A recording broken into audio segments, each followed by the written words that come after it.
Hey, welcome back, everybody. It's time once again for another episode of Health Talks with Dr. Trinh. The one show, the only show that shows you the path to a healthier life. One conversation at a time. Welcome back, or should I say one neuron at a time. We're going to talk about memory today here. Is that right, Dr. Trinh?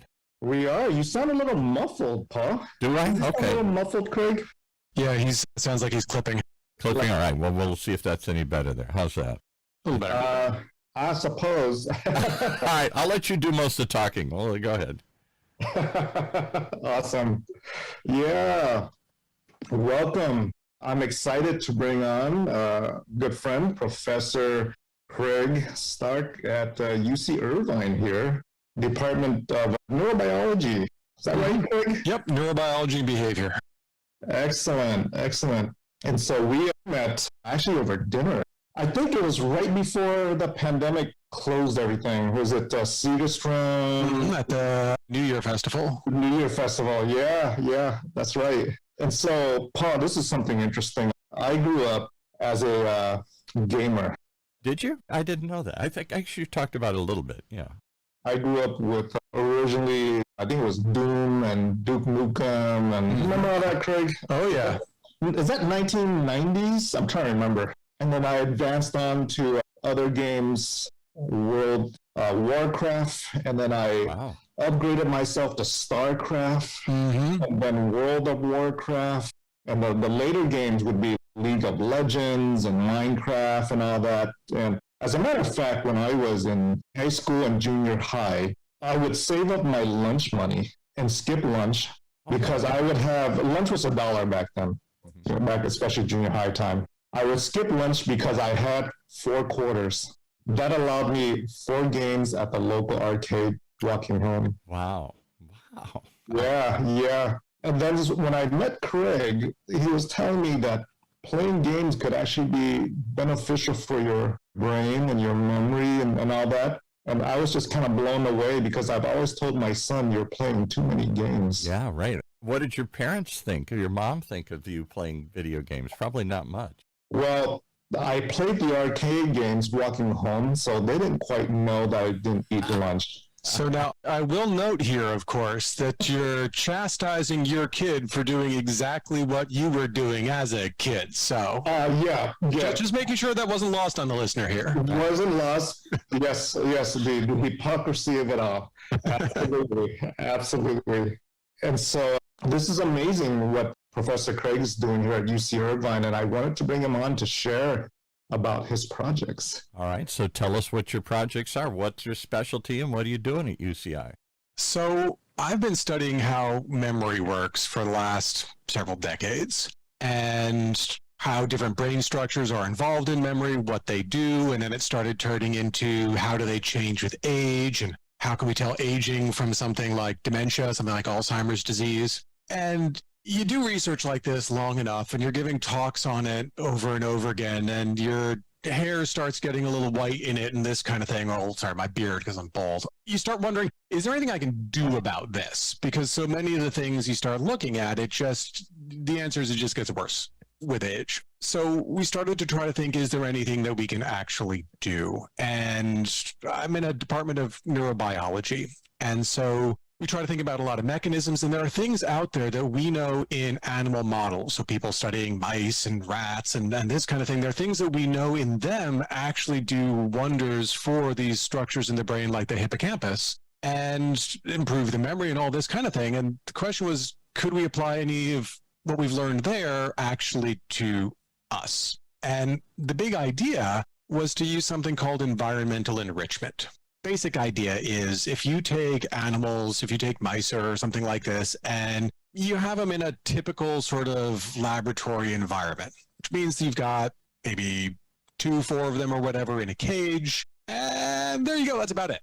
That's not a very rich environment. Now, we may want to call that impoverished instead of normal, but the enriched one then, it's a bigger cage, they have places to explore in here, maybe a running wheel, toys, all sorts of things. I mean, if you've been to a zoo in the last 15, 20 years, you've also seen, again, they give the animals all sorts of things, and they call this enrichment. And it does all sorts of great things. You can see behaviorally, they do a number of things better. You give them things like memory tests, they do better. You look inside the brain and you see inside the hippocampus itself, there are increased numbers of new neurons born into this one portion of the hippocampus, one of the only two spots that it happens in the adult, in any case, called neurogenesis. You see these things like brain-derived neurotrophic factor that does wonders for all the neurons around, increased levels of that. You have a lot of things like this that go on, and again, they do better.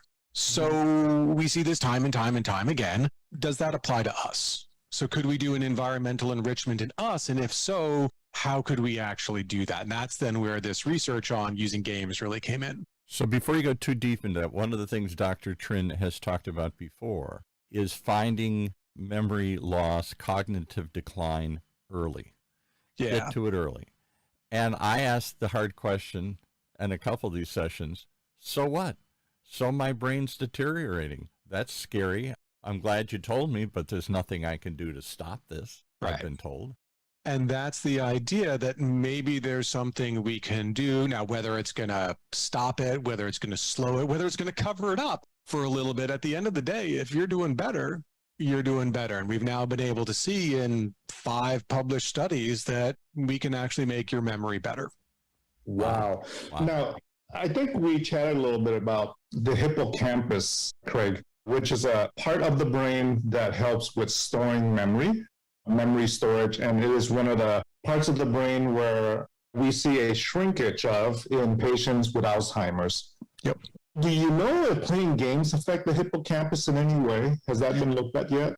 So what we know now is that playing games will affect the kind of the memory that is really sensitive to functioning of the hippocampus.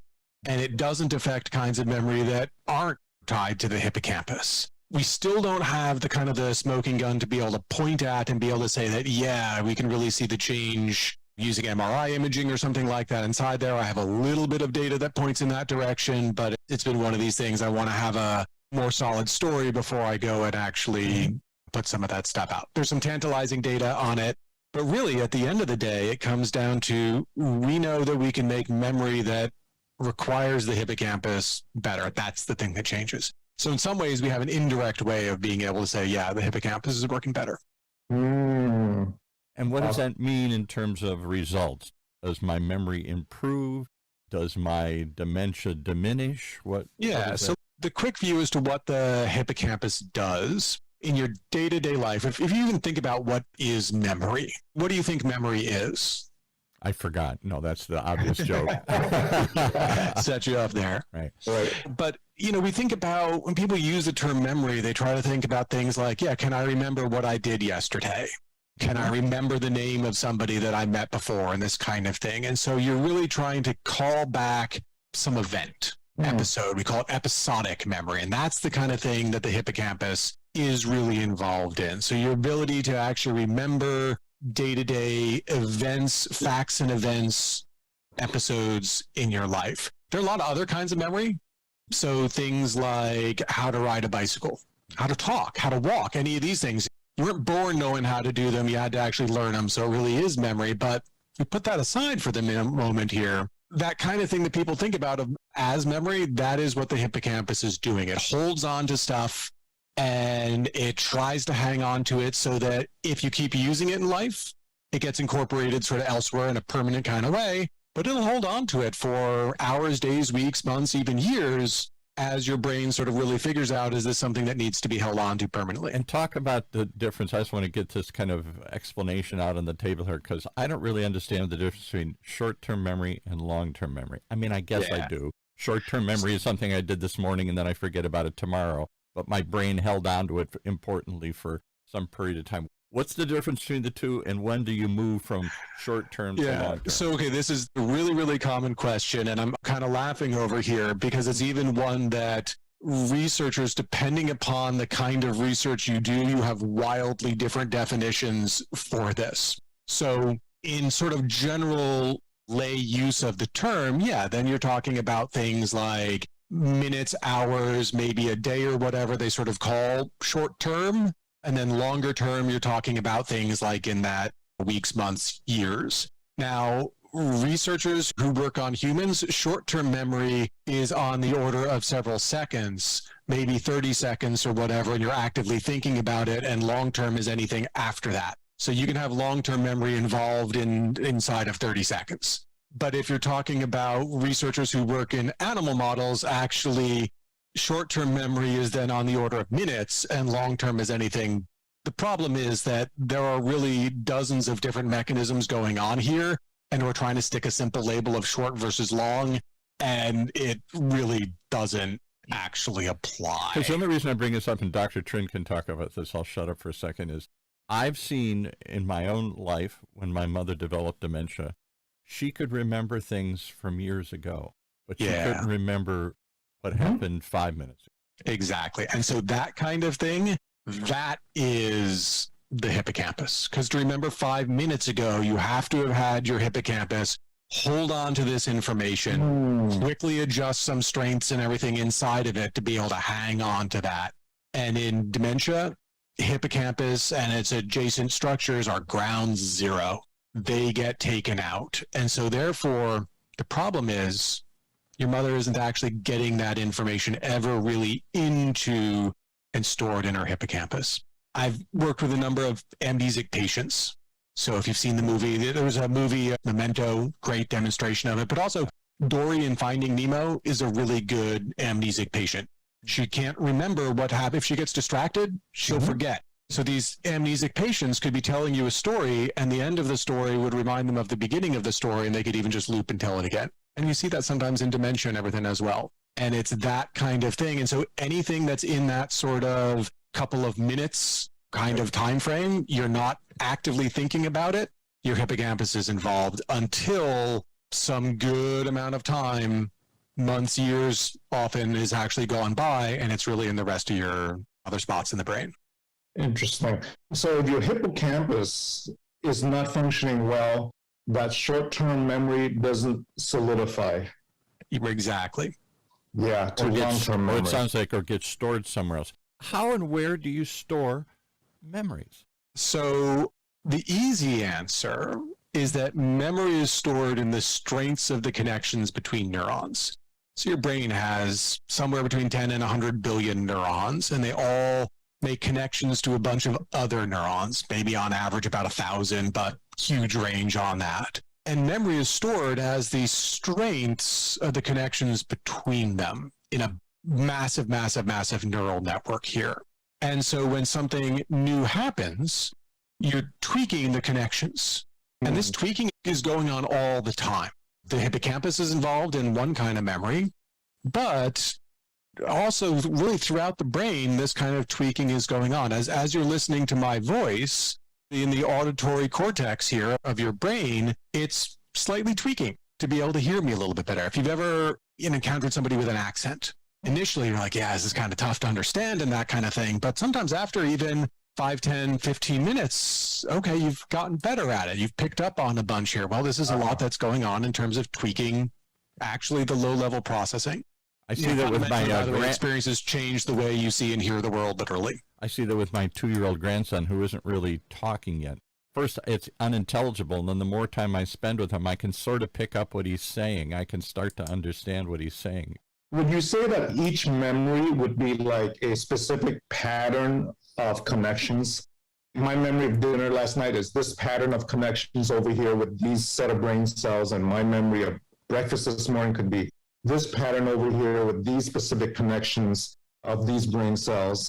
And here's one of the really neat things. You're absolutely right that it's these pattern of connections. And in a lot of the brain, they try to have that pattern so that similar events are using overlapping neurons and connections. And so this leads to some really cool things that you can have a new experience and still be able to deal with it. Or I can give you something that's not a word.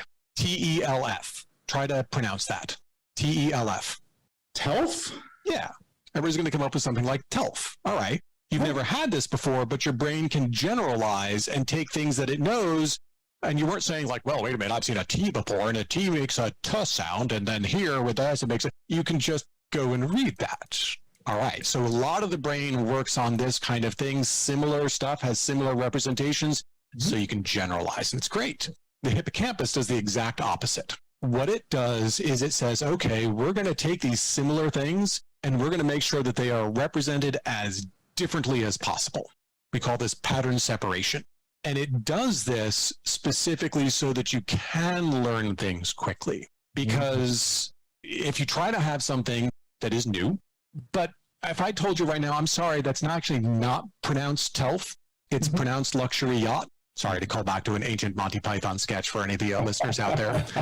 If I tell you something like this, it's very, very different. It seems kind of wrong, but you say, okay, no, fine, that's pronounced luxury yacht. All right. You have to overcome all of that stuff that normally would have told you, no, it's pronounced TELF. And you want to get it so learning that it means luxury yacht or it's pronounced luxury yacht doesn't overwrite a whole bunch of other things. So if I give you DLF, you can say DELF again still and not have to say that, I don't know, maybe that's canoe or something stupid like that because he's kind of weird. So on this kind of thing, the hippocampus intentionally goes and makes things represented in very, very different ways. So then when it goes and quickly changes the strengths of the connections between a bunch of neurons, it's not overwriting a whole bunch of stuff that it already knows. So let me see if I understand this correctly. Let me see if I'm hearing you correctly. You're not just trying to put it into some pattern that's already been in my head here. You're saying that the brain doesn't have, like a computer, a hard drive, a separate space where it just stores stuff. Because that was my impression always. Right. And therefore, if you get your head banged or you have a head injury, just like if I dropped my computer, that hard drive crashes. And that's where I've lost the data. You're saying the data resides in the connections and not in some central storage unit.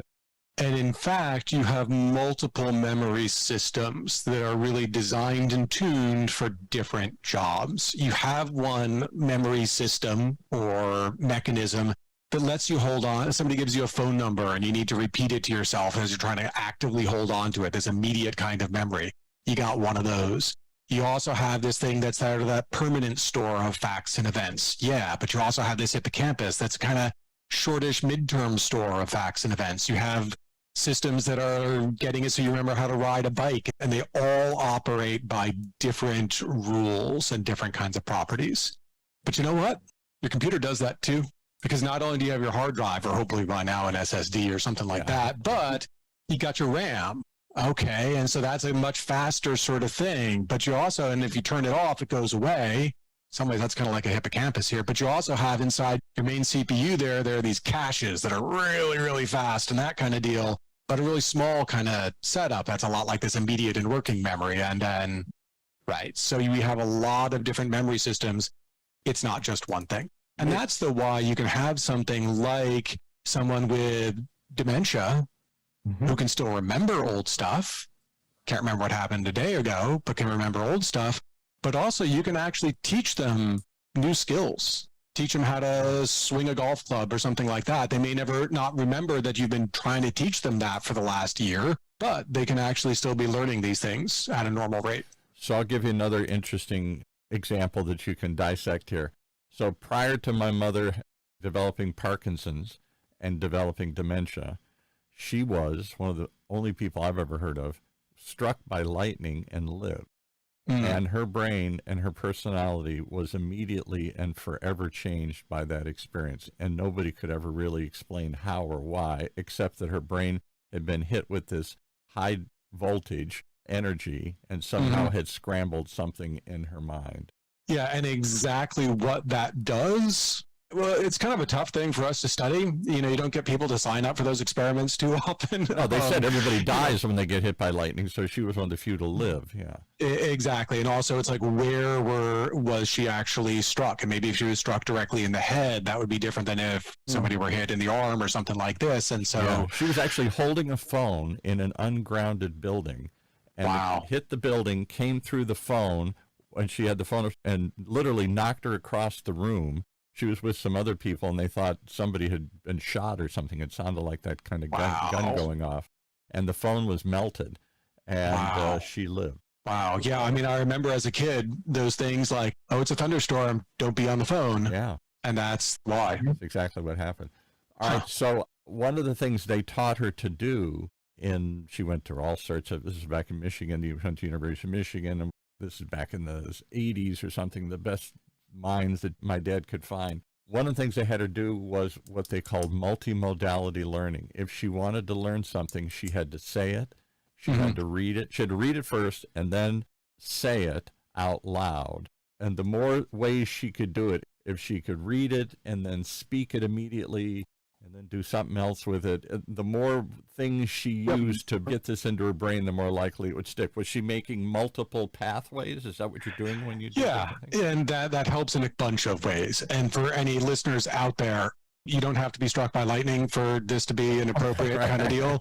This is great for all of us. And at the beginning of a lot of my courses, I say, okay, here's how you can ace this course. And I list out a number of techniques for making your memory more effective. And this is a classic kind of thing. So you're doing a number of things when you do this. One, you're giving sometimes we call it a deeper level of processing. It's not just the sort of surface, what does the word sound like or something like that. It's what does it mean and how is it related to this and this and this and this and this and this. So you're activating a much richer representation of all of this kind of thing. So you're storing a lot more information. You have all of these associations and connections. And one of the huge problems in memory, sometimes you get things in, but it's the problem of finding it and getting it out.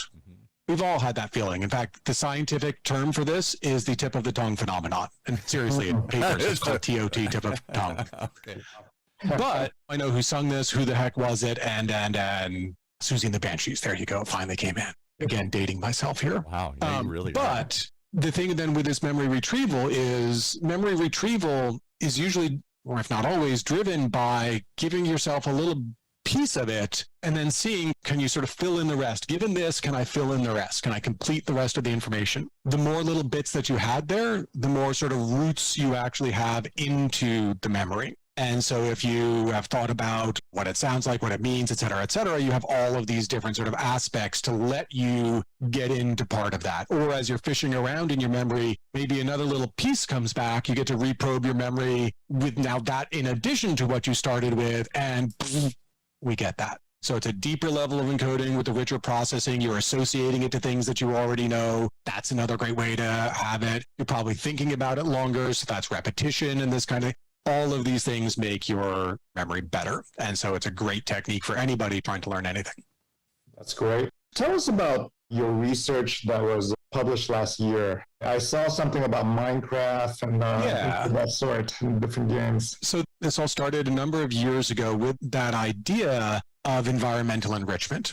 And how can we use this? You know, as I say, we know that if you have animals who lead this sort of more enriched lives, their memories are better. And how could we port that to people? So we'd done one paper on this. I'd had a postdoc, Dane Clemenson, in the lab at the time. And he had this idea that we could actually use off-the-shelf commercial video games as a way to give people enriching experiences. It's all fine and good if you could do something like, you know, my idea was let's have people doing a semester abroad, or maybe let's go and send 20 people off to Paris or something like that and have a great enriching experience. And I volunteer to be the chaperone or something. That's all fine and good, but we would want to have more effective, cost-effective ways of doing something like this. And so the idea was, look, gaming companies spend millions and millions and millions of dollars with really bright people and phenomenal game designers and graphic designers engineering these really, really rich, complex experiences. So could that serve like environmental enrichment and take that rich experience, feeding the hippocampus all sorts of stuff to learn and do? So if that really is a parallel, we should be able to have our memory outside of the game actually be better. So our first experiments on this, which came out in 2015, first looking at things like college students who game versus don't, and gamers actually have better hippocampal-based memory than ones who don't. The kind of game matters. So we did one even at a competitive tournament, League of Legends versus Super Smash Brothers. League of Legends has strategy. You have to remember the whole thing, where all the resources are, where everybody is, et cetera, and Super Smash is a fighting game. The level of performance that these esports athletes have is absolutely incredible, trying to be frame perfect across a whole bunch of inputs. And a frame is a 60th of a second. They're nailing this absolutely perfectly, but it's not actually helping their memory. And then finally, we'd done a thing where we took non-gamers and we said, okay, look, we're going to have them play a half hour a day for 2 weeks. And we're going to then see, depending upon what we're doing here, either doing nothing or having a simple game like Angry Birds, or a game that actually puts you into a bit of a 3D world and gives you exploration and stuff to,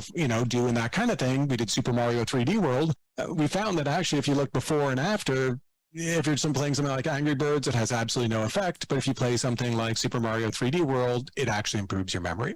Wow. So the one then that just came out, that was our fifth in a whole series of these. And then that was trying to answer some of the questions like, can we extend this outside of college undergraduates? So that one was done in middle-aged adults. We've also done older adults. Mm-hmm. We've done Super Mario 3D World. We've used Minecraft as a way to actually control the experience and see how much of it is learning how to build things inside Minecraft versus the exploration versus, so can we control the world to let us understand what's really driving this effect? And we have even taken it outside of games and done a real world version of it as well. So I got two questions that come to my mind. One is it the richness of the environment or the repetition of doing something? Because I was taught to memorize something, you have to repeat it over and over and over again, like the multiplication table that you endlessly drill these kids on. Mm-hmm. Yeah, and look, we've known forever that repetitive practice makes perfect. Yeah, but that's not what we're trying to have you do here. Yes, if you want to get better and better and better at running that level in Super Mario or something like this, yeah, you're going to have to repeat that over and over again. And so what you're doing there is you're getting better at doing that task. All that repetition stuff holds true. None of that's changed. But that's not what we're really doing here. And that in many ways is the key difference between this research and classic brain training games. Classic brain training games say things like, hey, your memory's not so great, so I'm going to give you this memory task. Here's a thing that appears here and over here and over here. You have to tell me if it's the same one that happened 3 trials ago or something like this. Or they do that classic, the game of memory. You have like cards turned over and you have to turn over this one, try to find where the match was. And so we're just training up your memory and making your memory better. It turns out the problem with all of those is that when you test for other kinds of memory outside of that, you change anything, usually you see that there's no effect. They don't transfer. You get better and better and better at that one game, but you're not transferring. Here, it gets that first idea of yours, the richness of the experience, because it's saying, no. We're not trying to make you better at running levels in this game. What we're trying to do is feed your brain new stuff.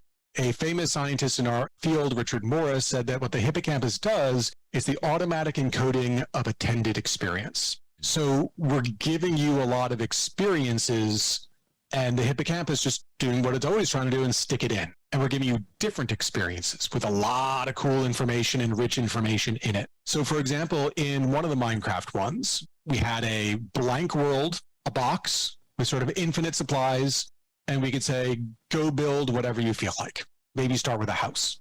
Turns out, didn't really do anything for folks. All right. But if we then said instead, blank world, here's a box, try building this thing here.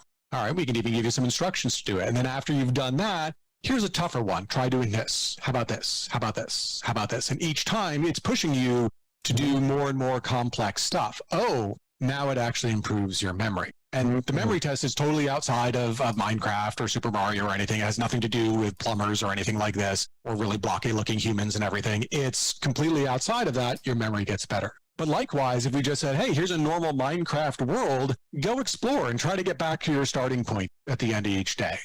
Just go explore the world. I don't have to do anything. I don't care. But automatically you are going and your hippocampus is storing this information away.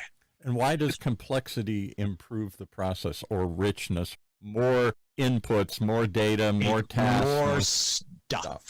I mean, look, we've all been in a car going somewhere new. And first off, there's this neat phenomenon that going there always seems to take longer than coming back because things are no longer new. Going there, everything is new and you're attending to all of this. And so you're sticking all this new stuff in and coming back. It's like, yeah, there's that gas station again. There's that Dunkin' Donuts, whatever. But also, if you happen to go by there later, I find that sometimes I'm going along and I'm like, whoa, wait a minute. I'm here now? I sort of got into an area by a really different sort of route. And then I finally realized, oh my gosh, this is how these things really connect on the map? Wow. All right. But in that kind of thing here, it's not like I was going along in the car in each one of these times saying, I must store this away. This is a study thing that I will be tested on this later. No, my brain was just sticking this stuff away, and I didn't necessarily remember that there was a Chevron and a Dunkin' Donuts there. But later on, when I'm in that same spot, oh, wait a minute, I've been here before. This all hooks up, and there we go. So your brain is doing this automatically, and the more stuff you're giving it, the more it is actually trying to store away. Do you have any conscious control over the storage of this information? Meaning, I've been on a trip and I say to my daughter, my family, remember this moment. I physically say to them, don't forget this. This is really cool. This is really important. And can I prioritize and tell my brain, hey, I don't care what you're doing, but remember this one? No. Okay, so here's what it comes down to. So the answer, of course, like most scientists, is yes and no. But here's what it comes down to. If you give people, say, a list of words, and you tell them, I'm going to test you on these words later, and so you need to study these, and et cetera, versus you don't tell them that, you just give them a list of words. Typically, performance is exactly the same. Now, sometimes it's a little bit better if you tell them to study it, but what you find out quickly is that people then who are told they should try to remember this start doing some things. They repeat it or something like this, or they try to come up with an association with it or something like that. Right. So if you, though, control what people are doing, so if we give you a list of words and I say, in each one of these letters, count the number of T junctions or the number of vowels or something like this, something really low level that doesn't really matter or whatever, and I tell you, hey, I'm going to test you on these versus I don't tell you that. Performance is the same. If I do this same kind of thing, but instead I say, hey, look, what I want you to do is I'm going to give you this list of words and I want you to use each one in a sentence. By the way, I'm going to test your memory on these, or I don't tell you I'm going to test your memory. Performance is the same across those two things. The intent to know it doesn't matter. It's what you do with the information right then. So if your kids say, oh, wow, Dad really thinks that this is important, so I'm going to attend to it some more. I'm going to think about other times Dad has said things are important and reflect on what a great daddy is and all that kind of thing. Yeah, they're going to remember it better. If they're like, yeah, whatever. The notion then that you can sort of make yourself remember it just by saying that doesn't happen. You have to do something with it to get it to stick better. So give us some tips on memory tricks. How do I improve? Are there tangible things I can do? Not just go to a rich environment and use my brain more often. Yeah. That rich experience, that environmental enrichment thing, just flat out will actually make your hippocampus work better is the idea. And we've got some pretty good data now to back that up. But no matter what, you can also, when some information comes in, take something like learning someone's name. You're at a party. Hi, my name's Bob. If you don't do anything with it right then and there, odds are in 30 seconds, you're saying to yourself, what the heck was this guy's name? Yeah.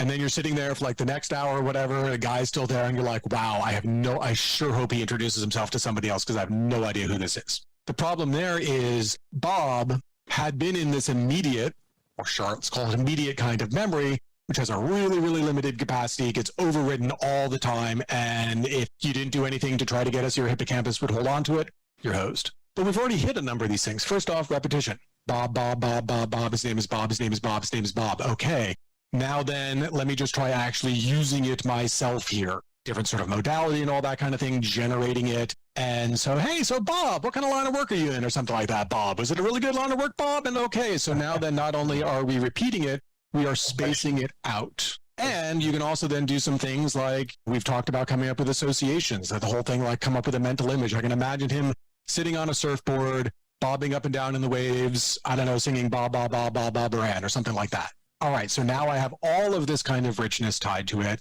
I've repeated it multiple times. I've spaced it out. I've tied it with other things I know and all of that. Now then I can go and at the end here, hey, great to see you, Bob. All right, again, I've had another one of those repetitions and spaced out. Right. We know this spacing has a huge effect in this kind of thing, so it works. And when you find people who are good with names, they'll tell you, well, of course I do something like that. So Craig, I had a few meetings this past week with administrators of skilled nursing homes, assisted livings, and retirement centers. With your research at UCI on gaming and showing that it improves memory, what are your thoughts about gaming rooms? Yeah. In these locations where seniors are retired and there's nothing to do all day? What if we put a few arcade games in there? So that, I think that's actually, if done properly and really thinking about the target audience there in terms of picking out the games, I think that's a phenomenal idea. Yeah. Because when we think about this, look, as people are getting older, and certainly as they're getting into early stages of dementia, perhaps, and memory loss and this kind of thing, very often their world shrinks. They don't see their friends as much. And we know that social aspect has a huge protective factor, and that's a lot of rich experience stuff. And they're not seeking out new things. They're not traveling anymore. They're not. And so they're, not only is their system getting worse, but now by not feeding themselves new information all of the time, it's a double whammy and sort of then leads to a positive feedback loop. So if we could have something, now again, it would have to be the right kinds of games. You can't just go and say, hey, grandma, here's a keyboard and mouse, and here's Duke Nukem even, or something like that. So yeah, it won't be Call of Duty. It won't be Call of Duty. It won't be that. No. Yeah, no. But there are a lot of games that are much more just free, open exploration, very simple kind of controls. There's a reason why we picked Super Mario 3D World, because if you think about it, for one, you don't have the sort of violent aspect that a lot of people get worried about, and that's a whole nother set of conversations. But a second aspect is this is a game that's designed for little kids to be able to play, really, really young kids to be able to play, all the way up through teenagers and adults. Will still find value and fun and everything in it. And some of them will also have things like, oh, okay, you seem to be stuck. Here's the path, and it'll highlight and this kind of thing, and some of the more updated ones and everything on it. I just played the game Stray. The controls are very simple. You're a cat, and you're exploring a world. But it's giving this rich kind of experience and everything here. And so things like this actually could be mapped fairly easily. So if you think about the game, what it requires, it can't need very rapid, precise timing and all of this kind of thing. All right, I think it'd be great. And it's a great thing to try. Here's a question somebody just asked on Twitter here through our feed here. Is there a difference between pleasure and pain? Do you remember one more than the other? Some people saying if you make it pleasurable, you'll never forget it. And there's some people, the great Buddha, I think, was quoted as saying you remember one bad thing more than you will 10 good things. Is that true? So we have a structure right next to the hippocampus called the amygdala. And the amygdala, you can characterize it as involved in the F's: fear, fight or flight, procreation. Yes. The F that goes to that one. Yeah, right. Right. And so each of these things, the point of it in many ways is to be able to highlight a memory and be able to say that right there, remember that. Yeah, right. Exactly. And so it gets it so that the hippocampus and other structures actually then store the information better. So obviously a fearful kind of thing or a pain sort of thing, if you do something and it hurts you badly, remember, don't do that again. Don't touch that stove. And that's a very, very powerful kind of thing. The pleasure ones, however, if you are hungry and you find food, if you are thirsty and you find water, those things also get it. Look, they give the little dopamine hit and this kind of deal. Drugs of abuse take that pleasure angle and the dopamine hit from it and get it so that those memories are insanely well laid down and incredibly difficult to actually go and overcome. And this is one of the real mechanisms of drug abuse, is that it's leading to these incredibly well burned in habits, even in just sometimes a very few number of episodes. So both of them do work. It is often easier to have that pain one go and trigger that sort of response. In particular in our lives right now, most of us don't have to deal then with the, I can't get food. There certainly are some. And then when you find someone that got you food, okay, how did I do that? That worked.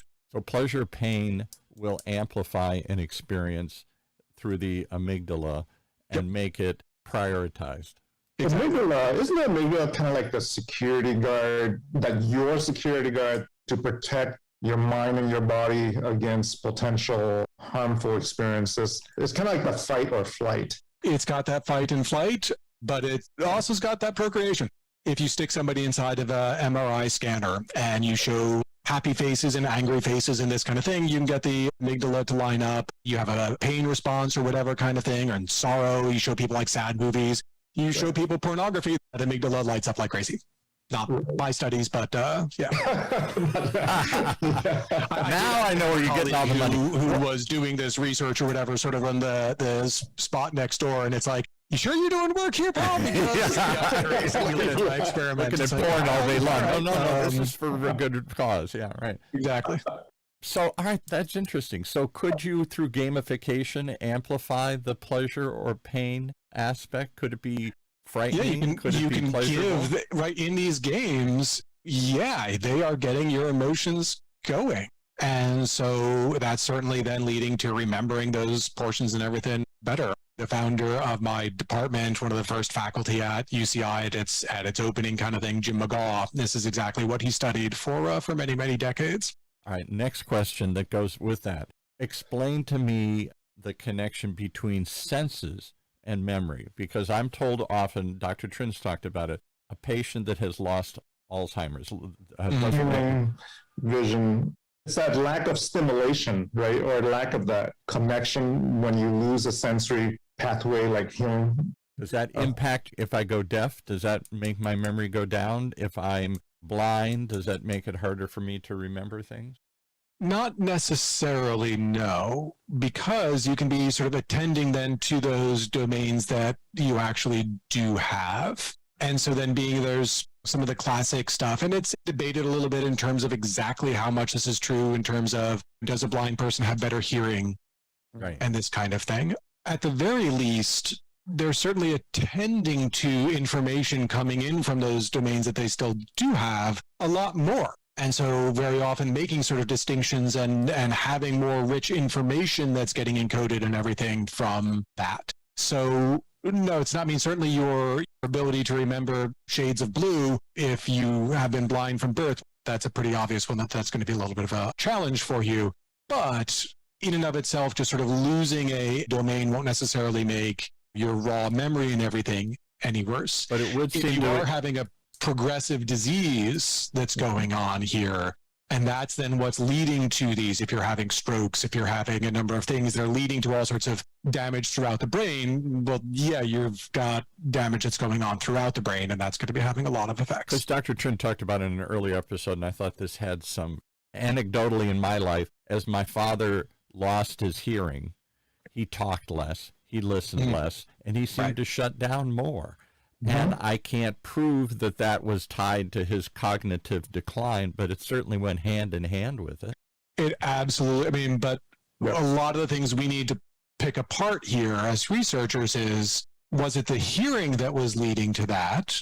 Well, certainly talking less and engaging less with other people. Yeah, it absolutely could be. Because if he can't partake in the conversation, then he's not and all of those things. Absolutely, that's a real thing. At the same time, it could also be that, well, as we're aging, our hearing gets worse and all of these other things happen as a function of the aging. So we always try to see how much of is one and how much is the other. Look, your hair gets whiter. Do we think it's the white hair that makes it so that your memory is worse? Well, probably not. But as the hearing is leading to less engagement in conversations, less engagement with people, and all of that, then that obviously is then factoring into this that way quite clearly. Yep. So what about the other connection that I think is strange between a memory and a sense trigger? Something I had forgotten. I smell something that I hadn't smelled in 20 years, and all of a sudden I get this overwhelming memory that comes back when I first smelled it. I'll give you a classic example, a weird one. After my father died, he used to take me to the ball game in Detroit, and they have these real strong smelling hot dogs in Detroit, Coney dogs. And I went to a restaurant out in the desert where he lived that specialized in Detroit food. I don't know, can't be two of those in California. And he brought me this. I said, well, I got to have one of those old Coney dogs, and they fly them in from Detroit and everything. The minute I smelled it, I started crying. And I was overwhelmed by this. And now I'd lost my father, so maybe that invoked that. But this feeling of, oh my God, just smelling that thing brought back memories that I had forgotten about. Yeah, exactly. So what you're doing is you're giving a cue, a part of the memory there, and it's giving that retrieval. And one of the cool things is people use smell here as the standard for all of this, in part because in our day-to-day world, we don't really experience it a lot with smells. A number of animals do.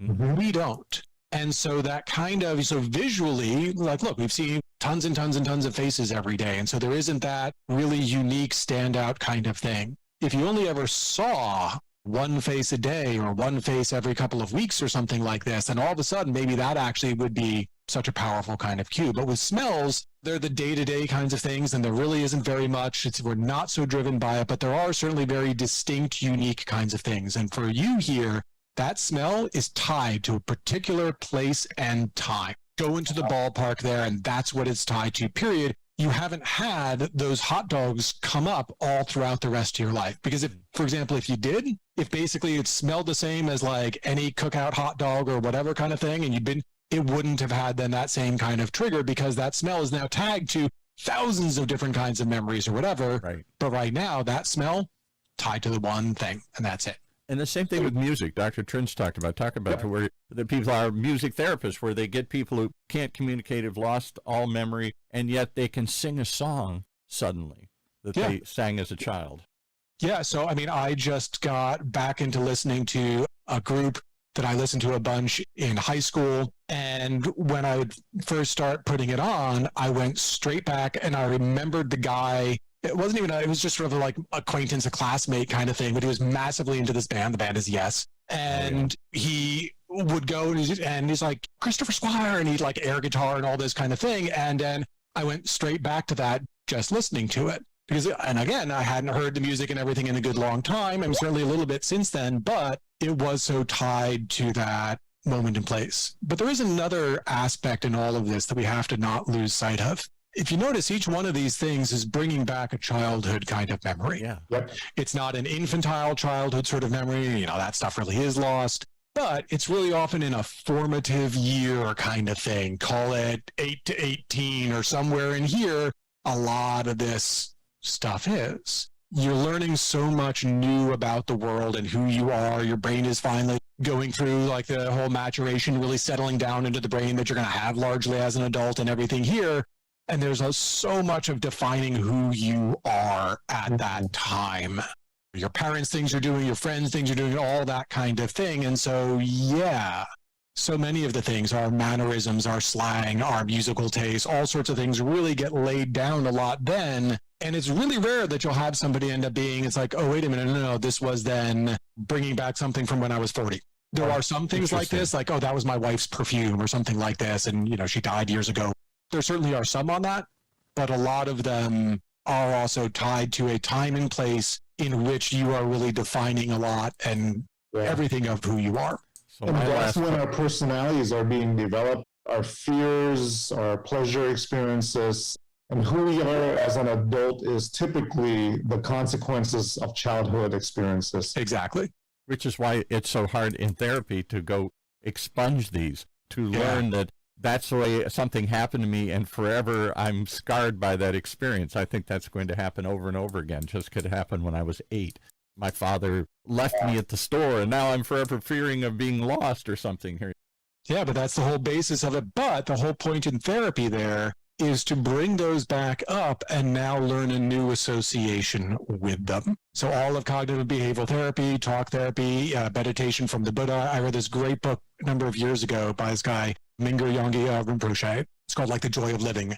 And he was making this line saying that you take a lot of behavioral therapy kinds of things, and what their whole deal is think about this. Now here's another association with it. Back and forth and try to have that. You look inside the brain, this thing, long-term potentiation, which is the thing that changes the strengths of the synapses between these neurons and leads to memory. Get them both firing, neurons that fire together, wire together, and then it forms that association between them.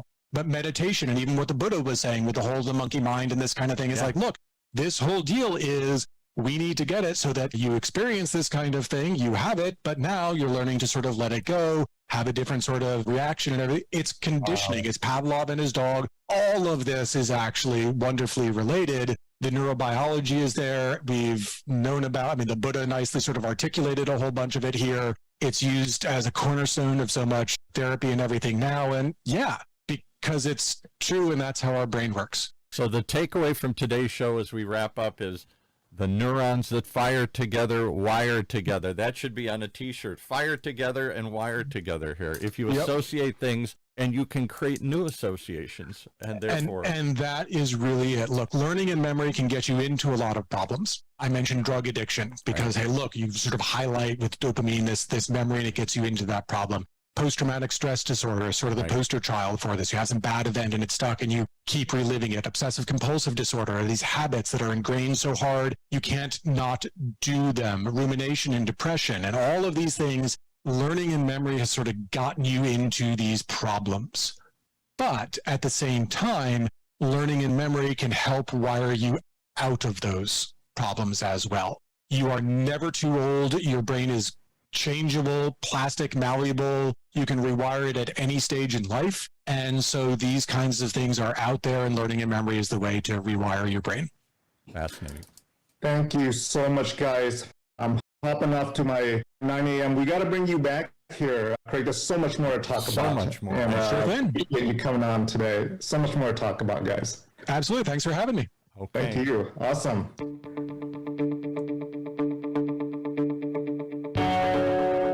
Well, there you have it. One more reason. You got to tune in each and every time, because you can rewire your brain, apparently.